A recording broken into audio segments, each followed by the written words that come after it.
in nature, species who survive are not necessarily the strongest, not necessarily the fastest, not necessarily the smartest, but those most adaptable, sudden, and dramatic change. And if you highly specify, you lose that ability.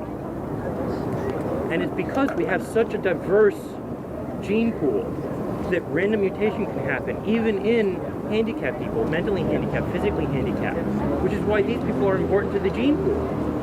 I mean, from an entire species standpoint, everyone is very important to the survival of the species. Great, that's your view.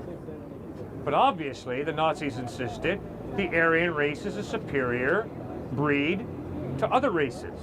That's why we have to wipe them out and get everyone to follow the Aryan way. And which is why their argument was incorrect, because they were looking so very short-sighted. That as well. Switching the topic. I'm only wearing black until they make something darker. Yes. What does that mean? It means it's hilarious and I like to wear it. Very good. What do you think of Jesus Christ? Well, I think he was a man, and I think that even by secular definition, he was a saint. I mean, he was probably a fantastic person. If I went back in time and met him, I would say, you're an incredible person. I believe your next question would be, do I believe in God? I wouldn't say that I do. I wouldn't say that I'm an atheist, however. I do think that there's more to the superstructure of the universe than we even think is there. I think that maybe the idea of what I believe in is something that other people could call God, but that's not the way I like to look at it. Okay, now this Jesus who you respect so highly, obviously he claimed to be God. Okay. How do you handle that?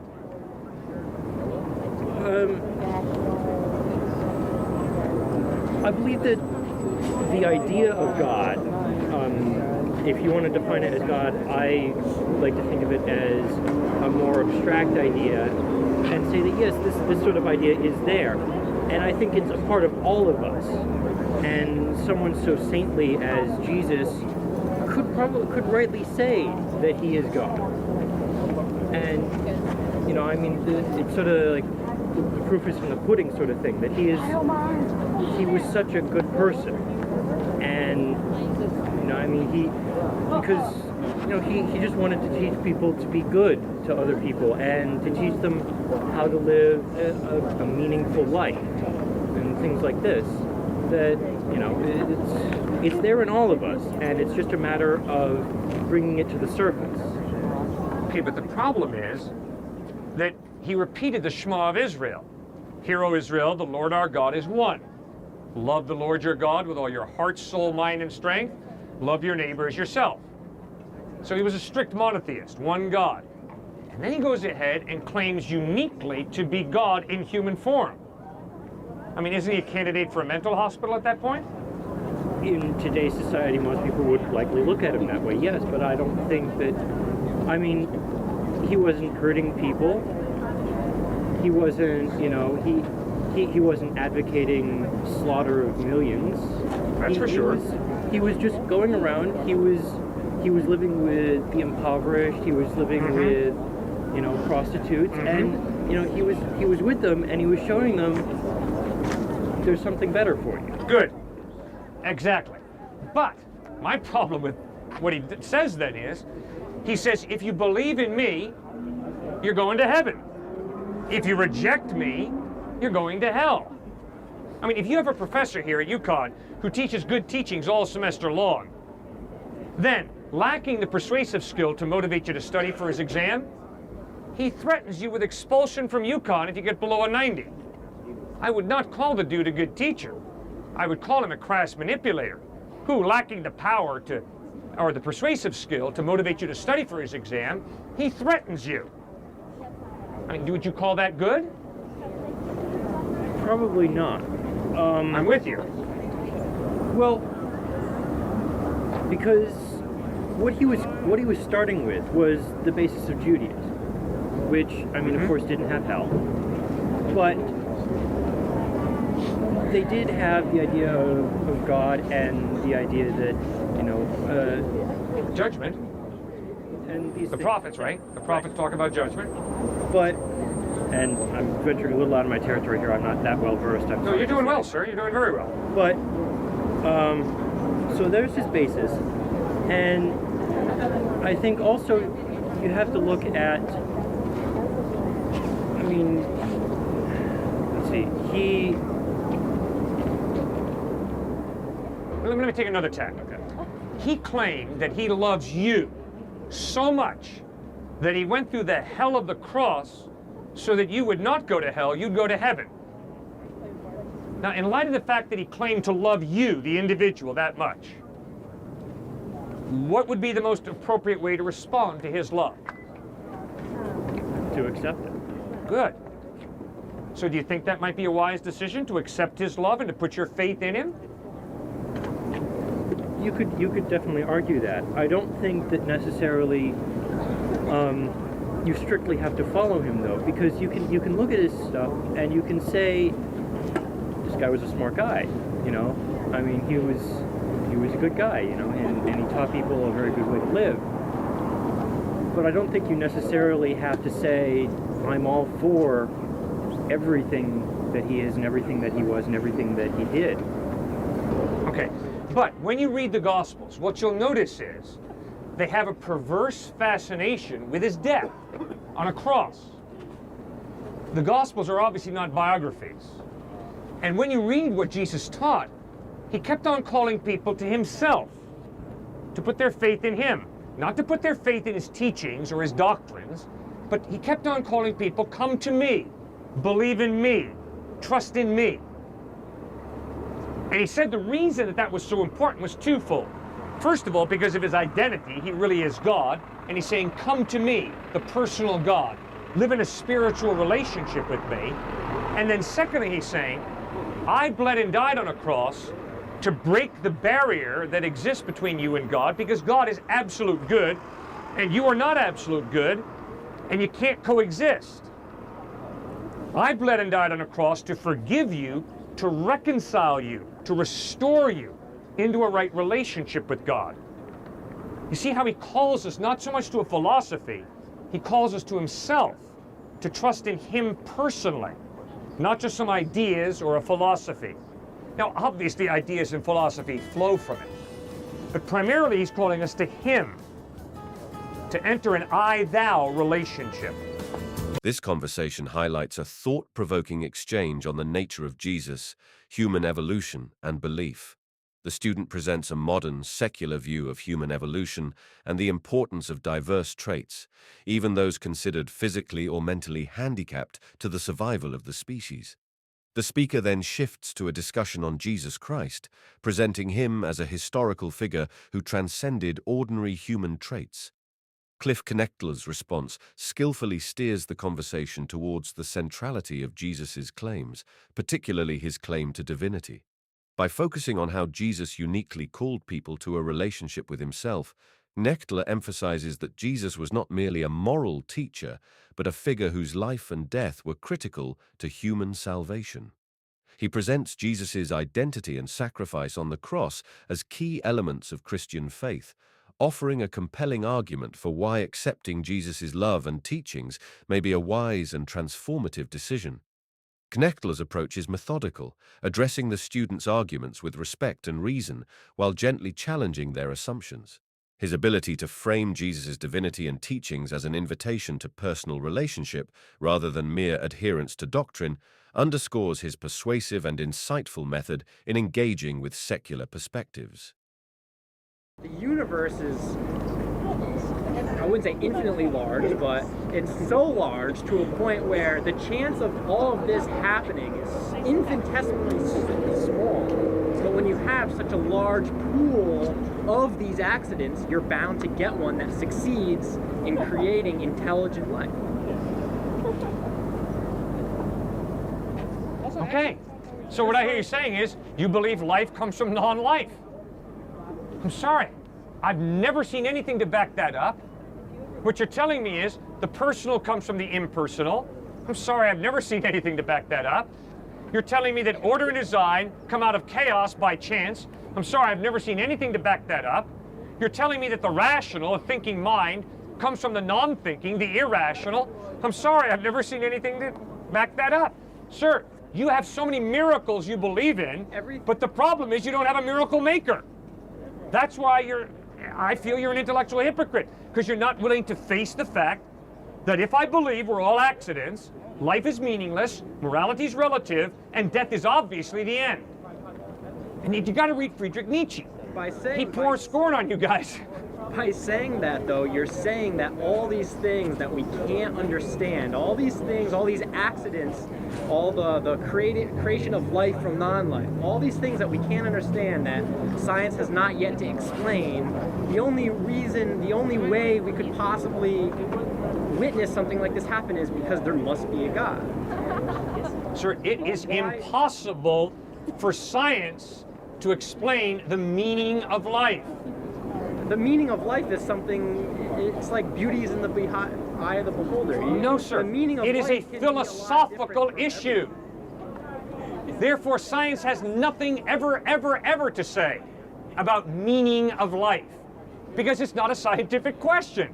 It's a philosophical question. Science has nothing to say about right and wrong, because it's not a scientific question. It's a philosophical, theological question. So what is the meaning of life? Well, obviously, if there is no God, there is no meaning to life. We just happen. But if there is a God who creates us for a purpose, what's that purpose? To love God with your heart, soul, mind, and strength, and to love your neighbor as yourself. That's why God made us. To love God and to love each other. It sounds like a selfish God. Yeah, that's what it does. It sounds like God can see it if He created us to love Him. Good. Very good. Who benefits most from me loving God? I do. Who benefits most from me loving other people? I do. The reason that God created me to love Him and to love people is not because God desperately needs my love. It's not that He's insecure and needs me to massage His ego. Rather, it's because He's a loving being who created me to interact with Him, not to be dominated by Him, and to interact with other people. That's why He created us. That's exciting. And guess what? If you'll examine your life, you'll have to admit, yeah, that is the bottom line for me in life, isn't it? My relationships. That's what brings my life joy, meaning. My relationships. I can believe that without believing God created me. I know that. I can associate like the universe as our creators. You can believe anything you want to believe. All your accidents. But the question is, why do you believe what you believe? And if you tell me there is no God, and then you talk about love as being more than a chemical reaction, you're an intellectual hypocrite. Because if you're a naturalist, if you're an atheist, you have reduced reality to matter and energy, which means love is simply a chemical reaction. So tell your girlfriend, I don't really love you in any theoretical sense, but I have chemical reactions that you excite. Cliffe Knechtle, in this conversation, expertly challenges the student by addressing the deep philosophical and theological implications behind their argument. The student initially posits that life and the universe are the results of random accidents within a vast cosmos, but Knechtle doesn't let that explanation pass without scrutiny. His approach is not only intellectually rigorous, but also deeply personal, as he questions the rationality behind attributing life, order, and rationality to chance. One of Knechtle's key strengths is his ability to expose the contradictions inherent in a purely materialistic worldview. He points out that if everything is reduced to matter and energy, then concepts like love and meaning become nothing more than chemical reactions, stripping them of any real significance. By doing so, he forces the student to confront the uncomfortable reality that, in a godless universe, life is ultimately devoid of true purpose or moral foundation. But Knechtle doesn't stop at dismantling the student's argument. He offers a compelling alternative rooted in Christian theism, that God created humans with the purpose of loving Him and one another. This perspective not only provides a foundation for morality and meaning, but also elevates the human experience beyond mere chemical reactions. His point about God not needing human love, but creating us for a loving relationship, underscores the relational aspect of Christian theology, which is both profound and practical. By turning the conversation towards the student's personal life, Knechtle draws attention to the importance of relationships, something we all inherently value. He gently nudges the student to consider that the joy and meaning they find in relationships align more with a theistic worldview than with atheistic materialism. His ability to connect abstract philosophical concepts with everyday human experiences makes his argument not only intellectually sound, but also deeply relatable.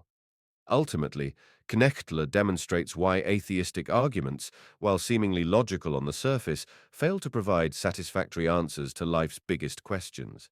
He leaves the student with a choice: cling to a worldview that reduces love and meaning to mere chemical reactions, or embrace a worldview that recognizes humans as relational beings with a purpose that transcends the material.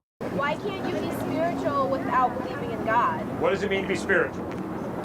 Believing in something other than just matter and energy, but you don't have to believe that there is a supreme being. You can still believe in love. You can still get meaning from your life by loving other people, but not loving God. How on earth do you get a real, intangible value of love if there's no creator? How does that happen?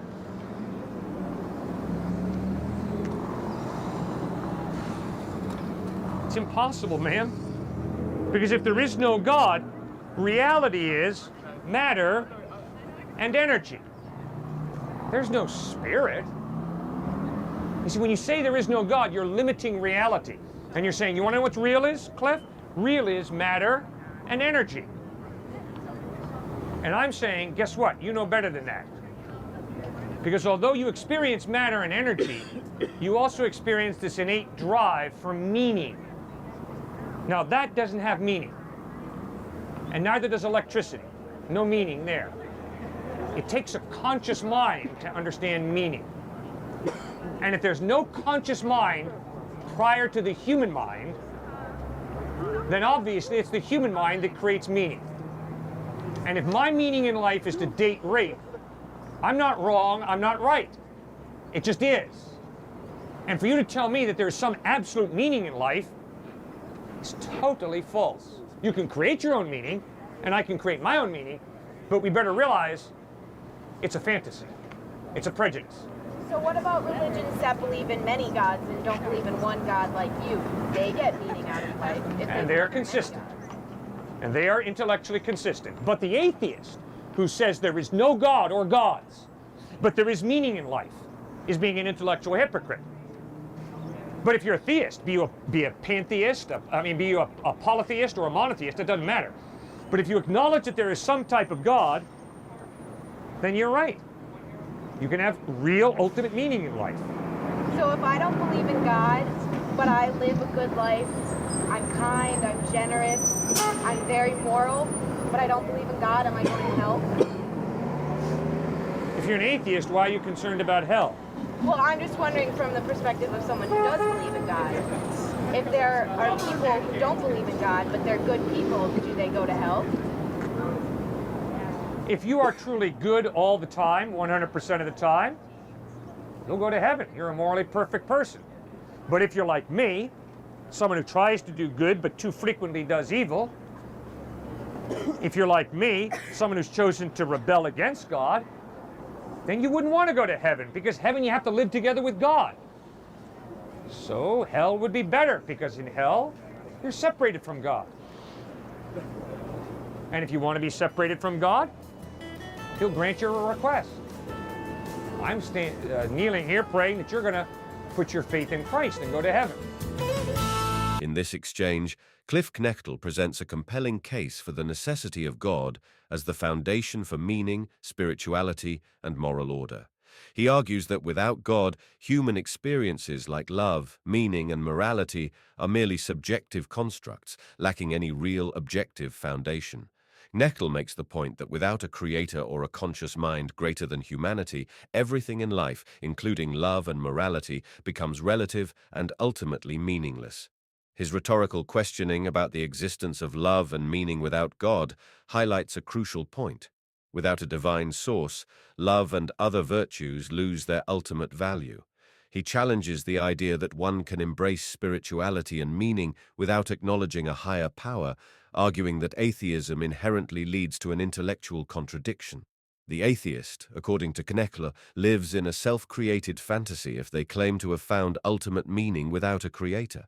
He further emphasizes that an intellectually honest theist, whether monotheist or polytheist, is consistent in their worldview because they acknowledge a source beyond matter and energy. Knechtle's closing argument is deeply personal and reflective of his Christian worldview.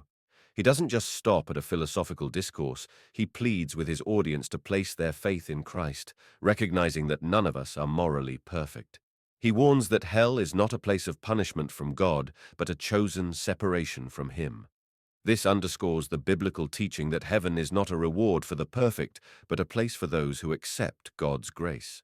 In Knechtle's view, the pursuit of good without God is ultimately futile, and he compassionately urges others to consider the deeper consequences of their beliefs and actions. His commentary deftly intertwines logic, spirituality, and a passionate call for faith. Do you think it's impossible for atheists to have morality or just absolute morality? Thank you. From a materialistic perspective, Right. I think absolute morality, if you're an atheist, you cannot have absolute morality. You can't say, well, there is an absolute code. However, you can have a matter of practical morality, which says, I agree with other people, we're going to call this thing wrong, and we're all going to act as if we're not supposed to do this thing, say murder other people. And generally, it's beneficial for me, because if I follow this, then my neighbors will follow it. Would you consider that to be intellectually consistent? Because from an evolutionary and social perspective, that to me makes sense. Absolutely. And I can call things, I can say it's really good for you to give money, and say, sorry, and say, you know, I can say that's really good, and I don't mean that in an absolute sense, but I mean that in a, that's how it makes me feel, and from a practical sense, by evolutionary and social matters, Exactly. it's good. Exactly. But if I come to you as a Nazi saying, my society has agreed that Jews are inferior, need to be gassed. You're not right, I'm not wrong. I'm not right, you're not wrong. And there is no It's way. all relative. Yeah, and there is no way I can prove that, as from an atheistic perspective, there isn't. I can say, I think, you know, for empathetic reasons or for how I feel it's wrong, but no, I don't think you can find any atheist who will actually argue that absolutely by some intangible standard it's wrong. Good. But here's why it's impossible to live that out.